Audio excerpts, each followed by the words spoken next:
Good morning, ladies and gentlemen. How many of you have heard me before, or this is your first time? How many of you are here now? Good. How many don't respond to surveys? I have, as an Italian American, by the way, my mother's all Italian. Little 5 foot, nothing Italian lady, 86 years old now. It's great to be at the Italian American Center. But let me start with a warning. This program that we're about to do is rated at least PG-13. That's okay. The Bible's rated R. You know that? Just read the Bible. It's at least rated R. And we're going to be correct, not politically correct. I'm probably going to say some things that offend you. If that's the case, get over it. I'm from New Jersey. That's what we do in New Jersey. We offend people. That's okay. That's okay. You'll be fine. Back in 2011, I was doing training for Fortune 500 companies. I've been doing that for many years since we moved to Charlotte to attend seminary back in 1993. In order to try and get through seminary, I had to make money for the family, wife, 3 sons. So I was doing corporate training. I had done that for many years. Even after we started our ministry, crossexamine.org, I kept doing training. In fact, I did a lot of training for UNA, right here in Portland. And in January of 2011, I was doing training out in California for a company called Cisco. Not the food people, but the computer network people. And I was doing leadership training, and the guy who hired me called me one day while I was doing training out there in San Jose, and he said, "Hey, Frank, when's your session over?" I said, "Well, it's over at about 5. He said, "I got to come talk to you." So he came about 4 o'clock. He sat in the last hour of the session, and after the session was over, he said, "You've got to go to another room." I said, "What's going on, Steve?" Now, this guy's a friend of mine and an evangelical Christian. We go into this other room, it's just he and I, and he starts tearing up. He goes, "Frank, I don't know how to tell you this, but I got to fire you." I said, "You got to fire me for what?" He said, "Well, one of the students in the class Googled your name and saw that you had written this book. Correct, not politically correct." And at the time, the subtitle was "How Same-Sex Marriage Hurts Everyone." The new version has been updated. In any event, they said that this person called the HR director and said, "Since Frank doesn't agree with same-sex marriage, he can't work here." Now, keep in mind, this was even before the Supreme Court judicially imposed same-sex marriage on the entire nation. This is 4 years before that. And so he said, "I'm sorry, the HR director said I got to fire you." I said, "Okay." So I went back home. And at that time, the head of Cisco was a guy named John Chambers, he was the CEO. And the 3 years prior to that, in 2008, he was on the Elect McCain Commission in California. Remember, that was the presidential election between Senator McCain and Senator Obama. And so I wrote a letter to John Chambers, and I explained to him what had happened in his company to me. And I also said that I was a veteran of the United States Navy. And I said, by the way, Navy stands for Never Again Volunteer Yourself.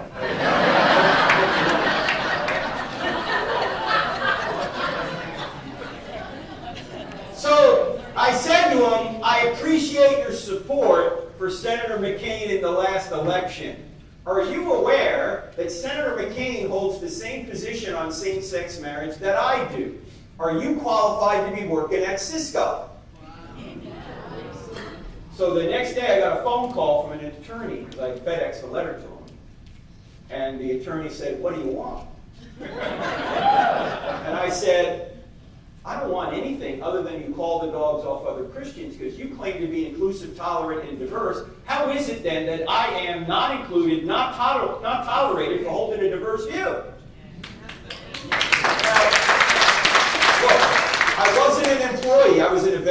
could fire me for any reason, okay? But I just wanted to push back a little bit and say, why are you doing this to people? What is this issue was not brought up at work.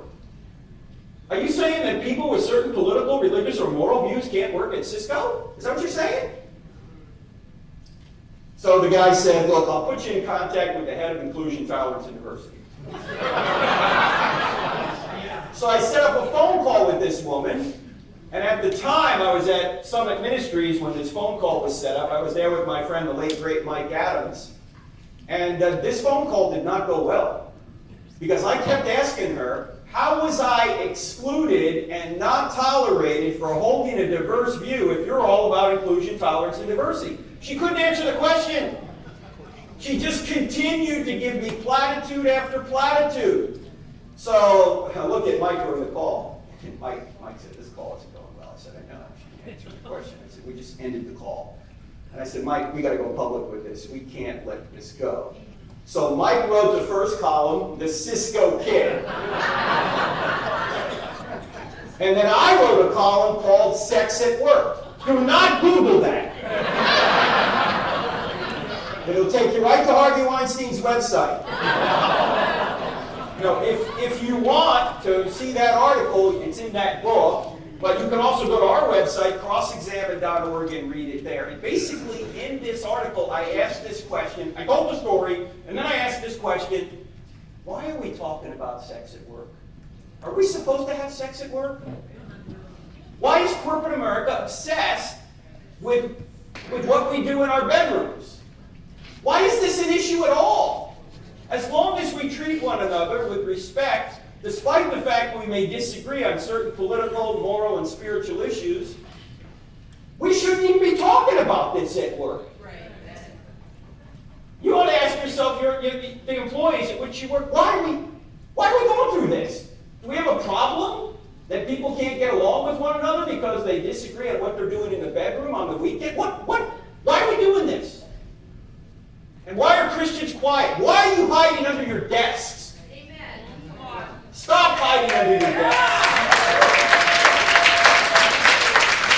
This is just going to continue unless people start standing up. Well, after we went public, Bank of America found out about it. Christian consultant fired by Bank of America over gay marriage bill. Yeah, there's a price to pay for this.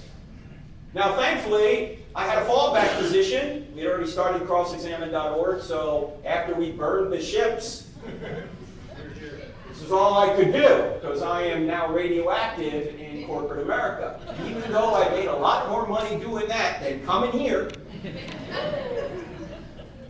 But ladies and gentlemen, if we don't stand up for the truth, at some point, we are going to be completely neutered. We're not even going to be able to preach the gospel anymore. So thank you for being here, because you want to make a difference. Now, you know, one thing that I really violated in this whole episode was I violated what the culture thinks is the way people find hope and identity, and that is to follow your heart. Okay? That's what we're told to do, follow our hearts. So what I want to do is spend a little bit of time talking about this concept. Should we follow our hearts? And when you think about this, there's really only three ways to find hope and identity. You can look out to other people, you could look into yourself, or you can look up to God. Out to other people, into yourself, or up to God. And if you think about this, ancient cultures would say, look out to other people, follow your family. Look, in the ancient culture, say if your father was a blacksmith, you were a blacksmith. If your father was a potter, you were a potter. If you were a woman, you just stayed home and took care of the family. That's the way it was. You took the cues from your family, from outside yourself. They told you how to live. Modern culture is not like that. Modern culture says, don't look out, look in. Look into yourself. See what's in there. See what's really on your heart. And then once you discover what's on your heart, you cross every stream. You swim every ocean. You climb every mountain. Is that some Disney movie, or is that the Sound of Music? Well, that's the sound. This was, Julie Andrews was singing this in the 60s, right? Follow your heart. And don't let anyone tell you you ought not follow your heart. This is why in our culture you can't judge people. They tell you it's wrong to judge, when of course that's a judgment. Right? You notice that? You can't judge people because they're following their heart, and you can't tell them not to follow their heart. That would be wrong. Now, religious culture is you follow the rules. You look up to God and you follow the rules. Now, actually, this is not Christianity. You don't follow the rules for following the rules' sake. You follow the Savior. And as a result of what He's done for you, out of gratitude for what He's done for you, then you obey His commands. But you're not trying to get merit for yourself by following the rules. No, you're following the Savior. But that's a whole other lecture. We don't have time to talk about that. All right? What I want to drill down on is this. Should you follow your heart? Oh, no? Okay, we're done. Take it easy.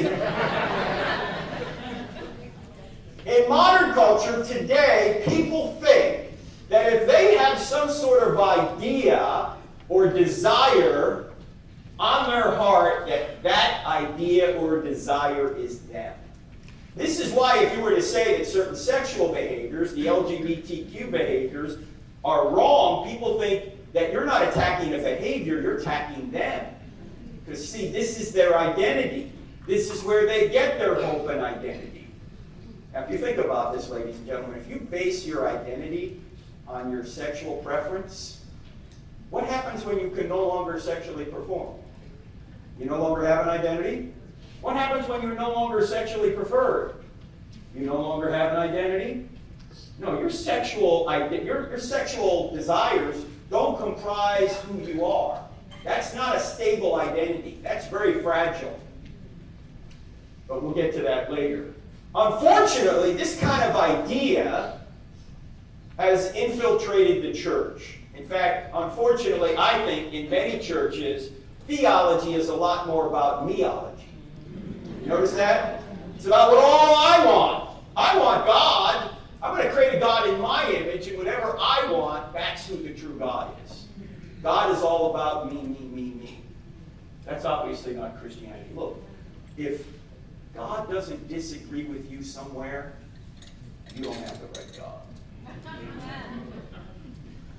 And what we're going to have to do is we're going to have to show people that what is on their heart isn't necessarily them. In fact, your identity is not whatever you think about. If your identity was what you thought about, most men would be women and most women would be chocolate.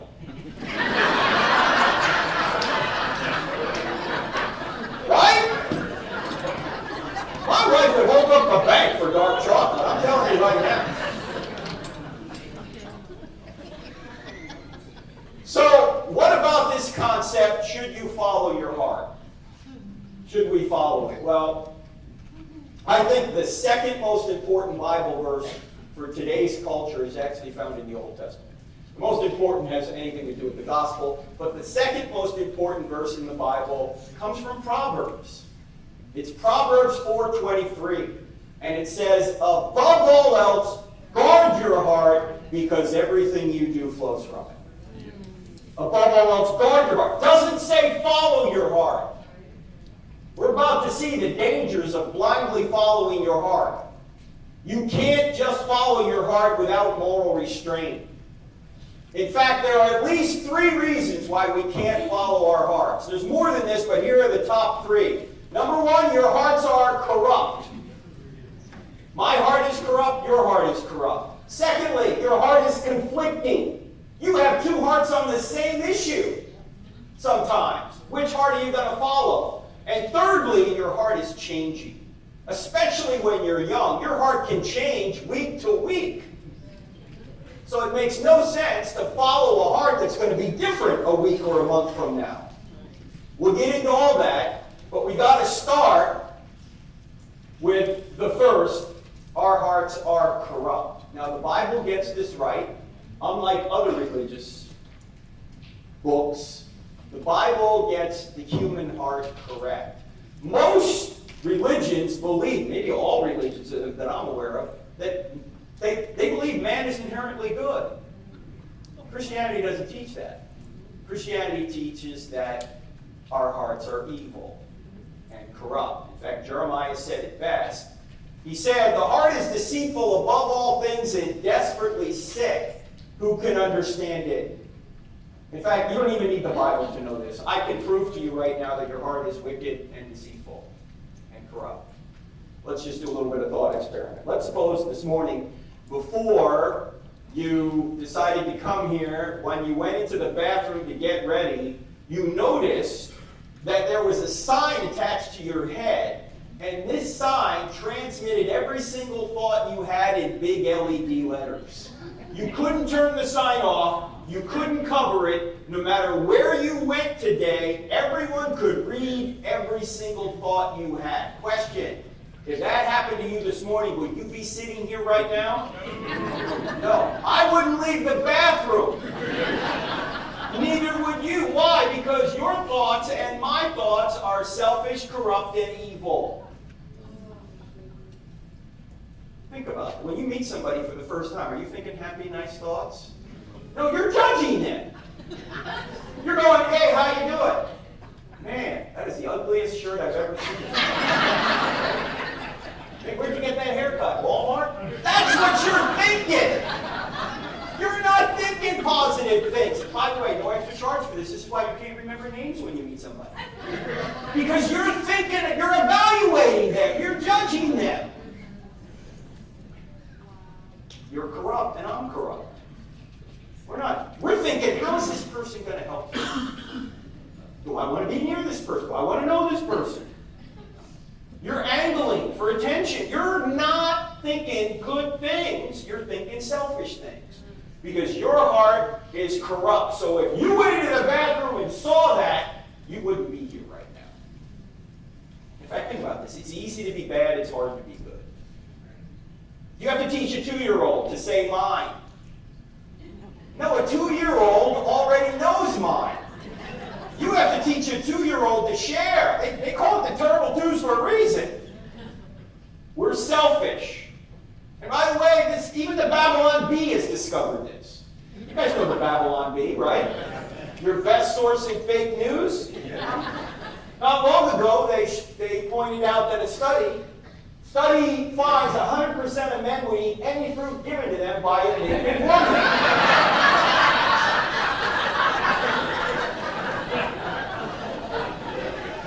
Because our hearts are corrupt.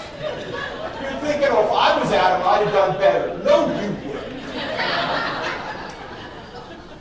You do the same thing. So you can't blindly follow your heart because your heart is corrupt. The second reason you can't blindly follow your heart is because your heart is conflicting. You have two hearts on the same issue. So what are you going to do? For example, you might want to be in shape and get the benefits of good health. On the other hand, you may love glazed donuts. In fact, we have some right back here, right? You've already availed yourselves of those. And now you're on a sugar high. When that dude gets up here, you'll be asleep. Right? Right? You can't, which heart are you going to follow? You can't follow both hearts. You're either going to be healthy or you're not. You may want to settle down and have a family. On the other hand, you may still want to play the field. You can't follow both hearts. I don't know about you, but when I got married, it put a big damper on my dating life. Right? You can't do both. You may want to have financial security and make sure you're not living paycheck to paycheck. On the other hand, you see that shiny new thing and you say, I want it. Which heart are you going to follow? You can't follow both hearts. Your heart is conflicting. It can conflict day to day, sometimes minute to minute. There's a little war going inside of you. A little war going on, isn't there? Which heart are you going to follow? You can't follow them both. C.S. Lewis, who said everything well, talked about the need for restraint. And here's what he said in Mere Christianity. He said, surrender to all our desires obviously leads to impotence, disease, jealousies, lies, concealment, and everything that is the reverse of health, good humor, and frankness. For any happiness, even in this world, quite a lot of restraint is going to be necessary. Quite a lot of restraint. We think freedom means we get to do whatever we want, whenever we want to do it. No, true freedom is being able to do what you know you should do. Any animal can follow his instincts. You're supposed to be better than that. You're supposed to be able to do what's right, not do whatever comes across your mind. And if you're going to be someone who's going to be successful in life, you're going to have to restrain yourself. Have you ever seen those studies they've done? They put the little kids in a room, just a white room, and they put an M&M on the table, and they say to the kid, if you don't eat this M&M for 5 minutes, I'm going to come in and give you 10 more. Right? And there are 3 types of kids. There's the kid who just can't help himself, eats it right away. There's the kid who will wait for 10 minutes and get 10 more. And then there's the kid that tries to go in the middle. Puts his head on the table, sticks his tongue out, tries to get a little taste of it, right?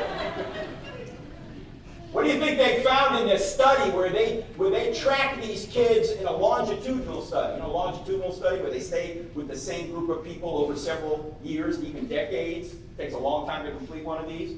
They found that the kids that could delay instant gratification wound up much more successful than those that couldn't. If you can't delay instant gratification, your life is going to be full of pain and suffering. Because you're going to make impulsive decisions that are ultimately going to hurt you and probably hurt other people. You've got to be able to delay instant gratification. As Dr. Rutzer was saying, this doesn't help. Does it? No. John Mark Comer, who is a pastor in Portland, Maine, not Portland, Maine, actually Portland, Oregon. I wasn't aware they still have pastors out there. But here's what he said. He said that giving in to the desires of our flesh does not lead us to freedom in life, as many people assume, but instead to slavery, and in the worst case scenario, addiction, which is a kind of prolonged suicide by pleasure. Prolonged suicide by pleasure. Look, if you're addicted to drugs, are you free or a slave? If you're addicted to alcohol, are you free or a slave? If you're addicted to pornography, are you free or a slave? If you're addicted to recognition, you've got to be the center of attention all the time. Are you free or a slave? Freedom doesn't come from doing whatever you want to do whenever you want to do it. It comes from being able to do what you know you should do. And even Paul struggled with this in Romans 7. He says, what I want to do, I can't do. What I don't want to do, I do. Who's going to save me from this body of death? Only Jesus our Lord. So you can't follow your heart blindly because your heart is corrupt, your heart is conflicting, and also your heart is changing. It's changing very rapidly, especially when you're a child. In fact, let's talk about the transgender issue for a minute. About 10 to 15 years ago, so-called gender dysphoria affected about 1 out of every 10,000 men. In other words, men who really thought they were women.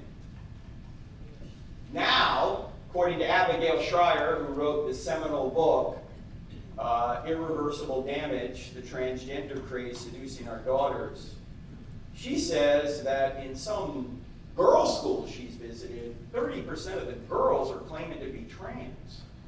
And there's been like a 4,000 or 5,000% increase in young people claiming to be trans now, mostly girls. How did we go from 1 in 10,000 men to, in some places, 3,000 and 10,000 girls claiming this? You know where it comes from? Here it is. It's a social contagion. There's nothing new in the water. There's no new genetics. In fact, there's no genetic cause for either same-sex attraction or gender dysphoria. This is almost completely driven by peer pressure. It's driven by the culture. It's driven by girls getting on social media who already feel upset somehow with their body, and they think they're going to get a solution to that through some process of saying, well, look, I'm in the wrong body. I need to become a man. and it's driven almost completely by social media. Now, what we need to point out to people is that puberty is one big long transition. It's normal to feel odd in puberty because you are going through a transition. That's normal. You should expect that. You shouldn't think, oh, this is abnormal. No, you should expect to feel odd when you're going through a transition. And we don't help people by suggesting to them that they can do the impossible. You cannot change your biology. It is impossible to do so. By the way, a couple of things that I point out in the book, correct, not politically correct, is that transgenderism, on one hand, presupposes fixed genders. On the other hand, they're trying to say there are all these different kinds of genders. You know, at least 58 according to Facebook, right? Why does it have to presuppose there are fixed genders? Because if I'm a man and I think I'm a woman, I have to have some idea what a man is and some idea what a woman is to even know I have this mismatch between my psychology and my biology.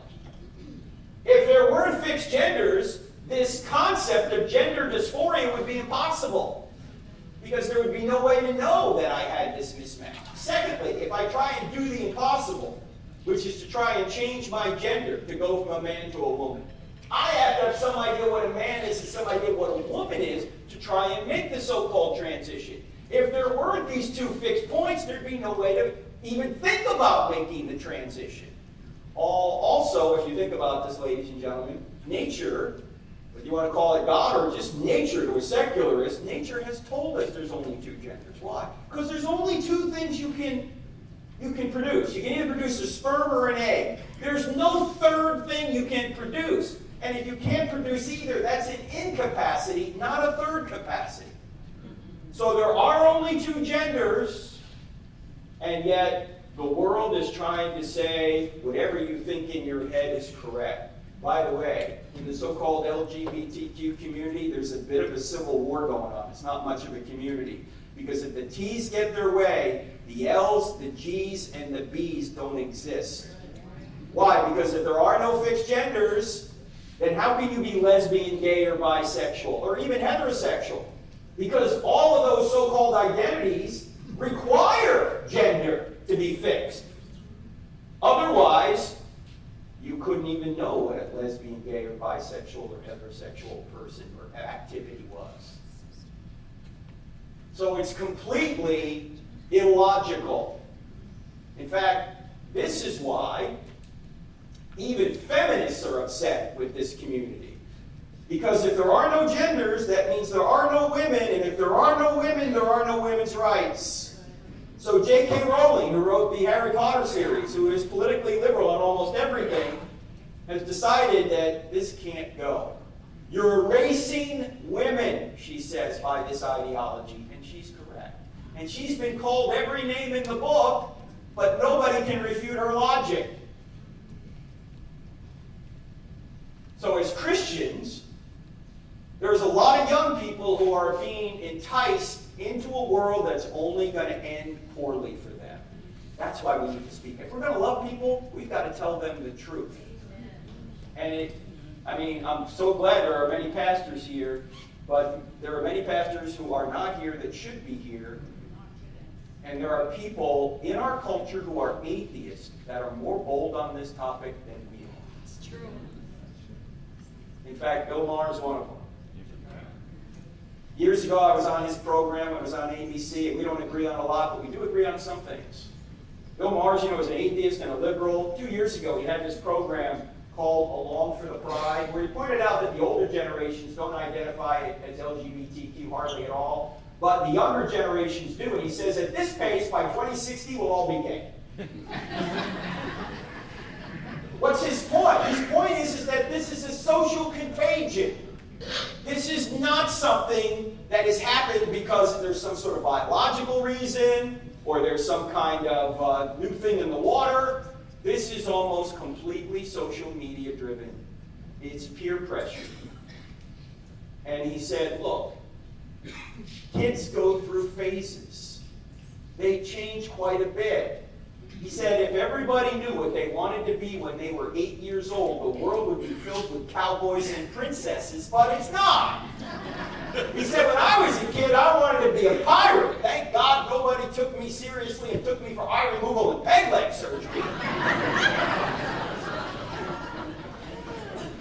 He's telling the truth. And too many Christians are silent on it. By the way, an almost perfect analog to transgenderism is anorexia. This is what Dr. Paul McHugh, psychiatrist from Johns Hopkins University, says. He says, look, if your daughter has anorexia, if she has a mismatch between her psychology and her biology, you don't affirm her delusion. You don't say, honey, you know you're right, let me get the liposuction.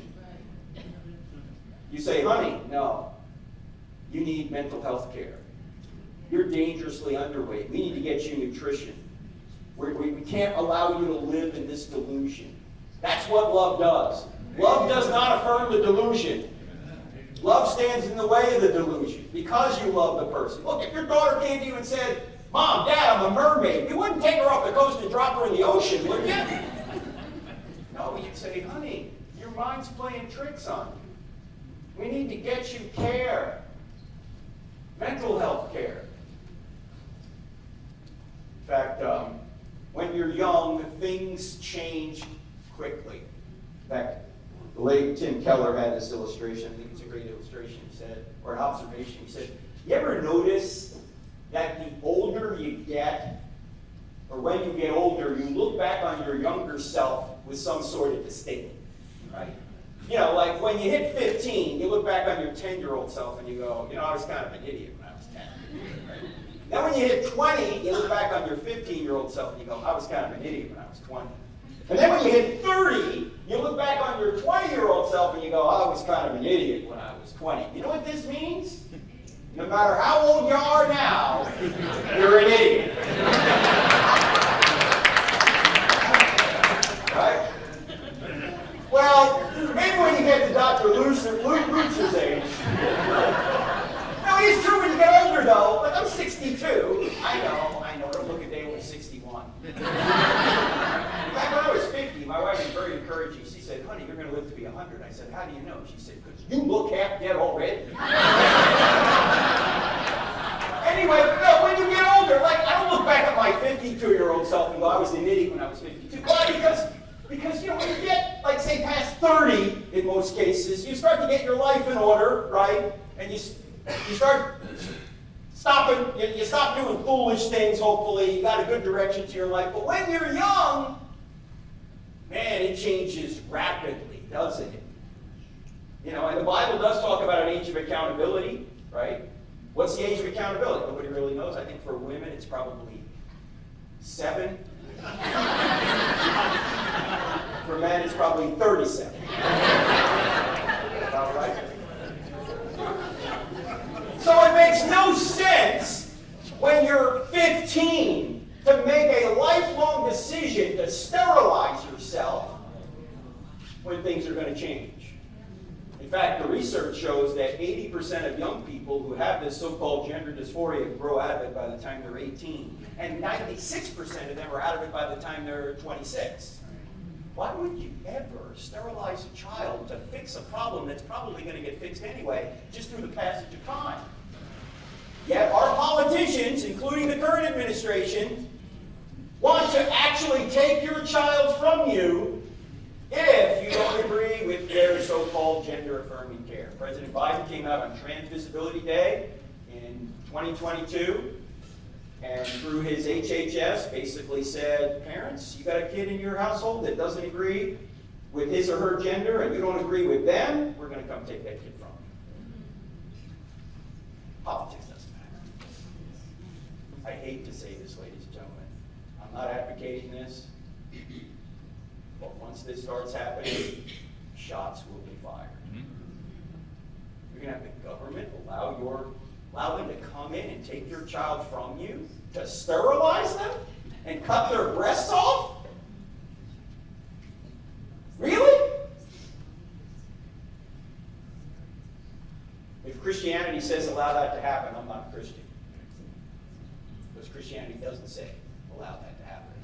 Pastor Luster was saying, when the government usurps its authority and tries to get you to do something God tells you not to do, you don't obey. Amen.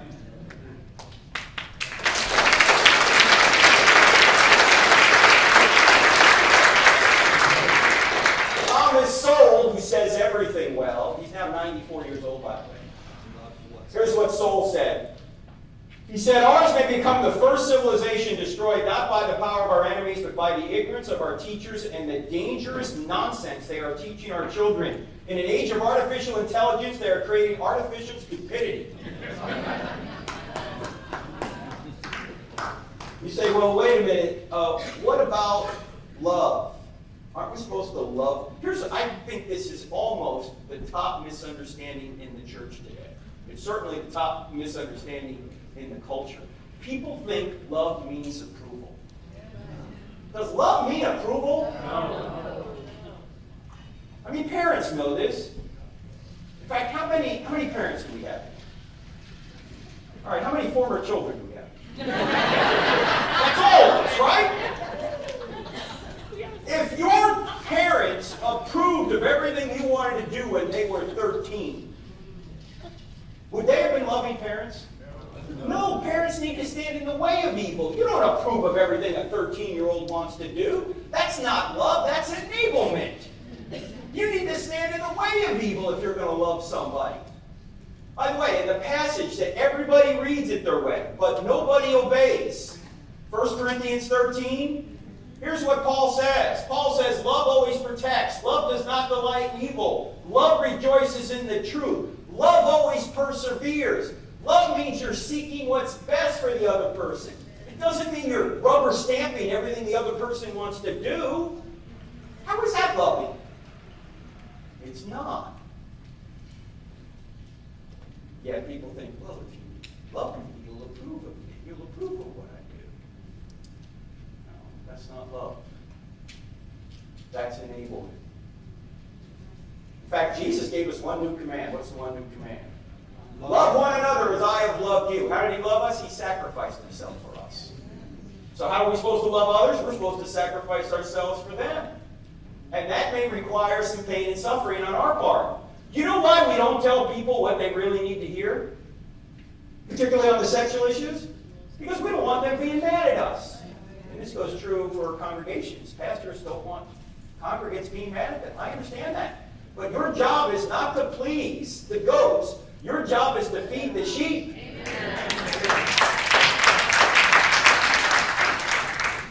So you need to tell them the truth in as tactful a way as possible. So what we're supposed to do is show them the truth, whether they like it or not. The problem is when we don't do that, particularly in our families, we don't do that. We don't tell people the truth. We'll tell them what they want to hear so they don't get mad at us. You know what we're doing when we do that? We're sacrificing them to help ourselves. When we tell them the truth, even though they may get mad at us and may not like us, we're sacrificing ourselves to help them. Again, Thomas Sowell, who says everything well, said this. When you want to help people, you tell them the truth. When you want to help yourself, you tell them what they want to hear. How often do we tell people what they want to hear rather than what they need to hear? Now, what's a possible way of broaching a subject with someone you love? This might be asking a question like, if you thought I was going down a road that would hurt me or others, would you love me enough to tell me? What do you think the other person's going to say? Well, of course. Great. Can I do that for you right now? And then start asking questions. All right. Now, how does this relate to politics, this issue? A lot of times I hear people saying Christians ought not be involved in politics. Dr. Weeks already covered this, but I just want to show it to you. When I want to convince somebody in 2 minutes that everyone ought to be involved in politics, Christian or not, I simply ask them to take out their iPhone and I give them a couple of words to find this image. What is this? Yeah, this is South and North Korea. We fought a war over this. This is the 38th parallel. South Korea has productivity, obviously, has a lot of light. It has religious freedom. North Korea, on the other hand, is a concentration camp. There's one primary reason for the difference between South and North Korea. What is it?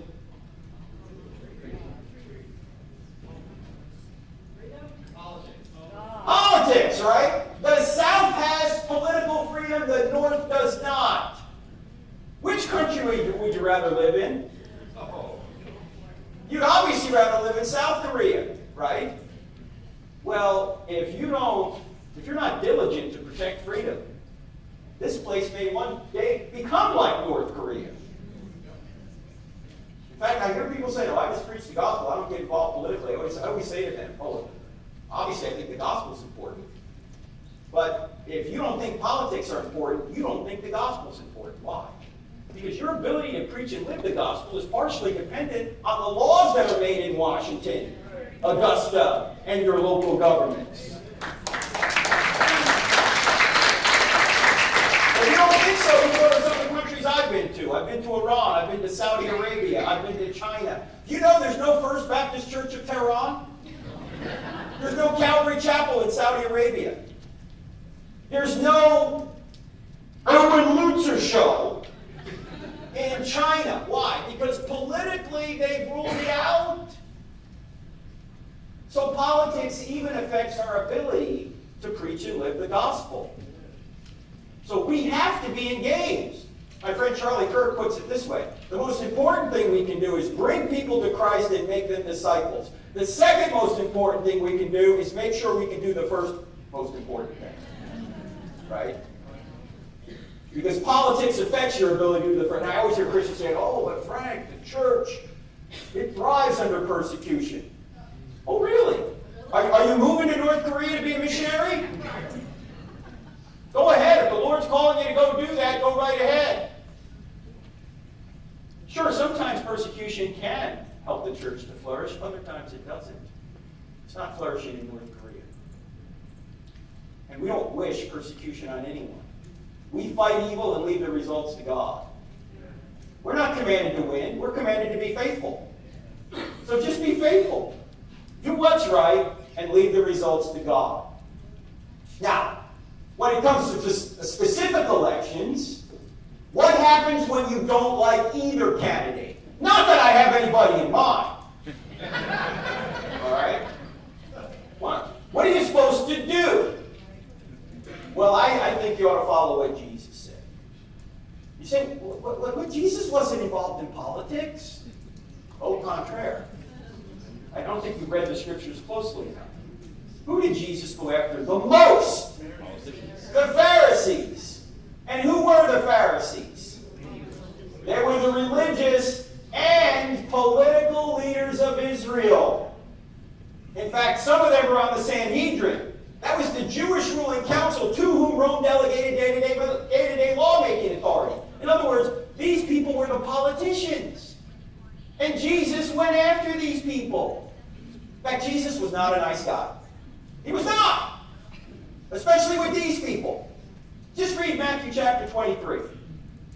I'm just going to read a couple of verses from Matthew chapter 23. In fact, it's easy to remember. It's Matthew 23:23. And follow them.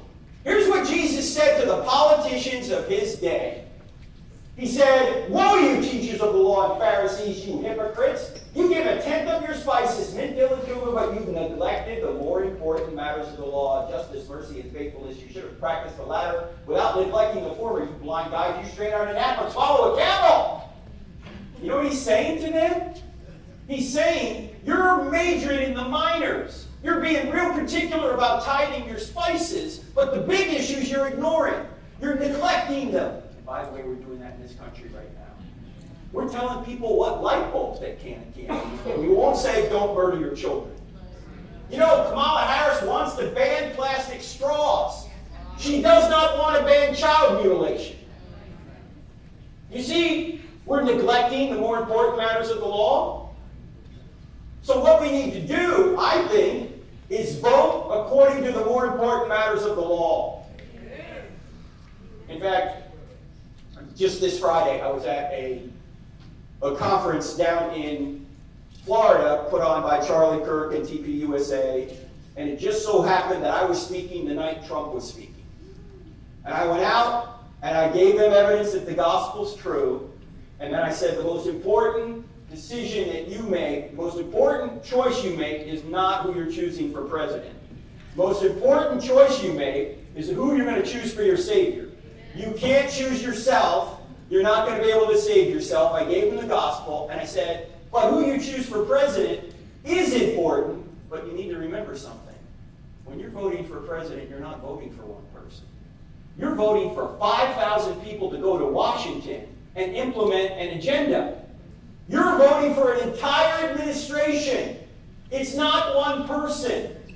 And 75% of the time, the people that go there are voting for the platform that they put into writing before they go there. You're voting for policies. Do I wish that we had candidates who were morally upright and you could always agree with? I wish that. But we don't have that. Okay? In fact, I said to the audience that night, I said, look, I don't agree with President Trump on everything. In fact, I agree with 90% of what he's doing. I don't even agree with 90% of what I'm doing. All right? But I'm not voting for just a person. I'm voting for a platform. I'm voting for policies. And here are the policies on the big issues. I'm going to go through this very quickly. These are the more important matters of the law, as Jesus would say. Life. The right to life is the right to all other rights. If you don't have life, you don't have anything. The Democrats now want to pay for abortion. Tax dollars. You remember when Bill Clinton was in office? He used to say things like, oh, well, abortion is safe, legal, and rare. Whatever happened to safe, legal, and rare? Now you have some states who are celebrating abortion. Gavin Newsom will pay you to come to his state and have an abortion. Mario Cuomo, is that here in Maine too? Are you maniacs doing that as well? Up to 9 months. We aren't. No, We aren't. tyrants are. Part of the problem is the church. We haven't been vocal enough. We haven't made enough disciples, have we? That this could actually happen. Now the Republicans have taken some of that out of their platform, but Republicans generally want to ban and restrict it, although now it's a state issue. Right? It is. Isn't it ironic that probably the most personally not as committed pro-lifer president, Trump, got the most done? Yeah. You know why he got the most done? He didn't know any better. No, he didn't have a whole bunch of people he needed to pay off for judgeships when he got to Washington. He just asked the Federalist Society, who should I put on the bench? And they told him. That's why we got good judges. How about religious freedom? Restricted, according to Democrats. Unrestricted, according to Republicans. Why do I say restricted? Because any time religious freedom comes up against LGBTQ issues, guess who loses? Or abortion. In fact, there was a woman who just was convicted last week, a mom, who was just convicted for preaching the gospel outside of an abortion clinic. She's going to prison for 3 years. Meanwhile, while they jail people preaching the gospel, they're releasing criminals into our society. Are they neglecting the more important matters of the law? Yes. Yeah, they're inverting it. How about transitioning children? Yeah, they're for it. They want to come to your home and take your child from you. Of course, the Republicans are against it. Now, if you think I'm making this up, read the platforms.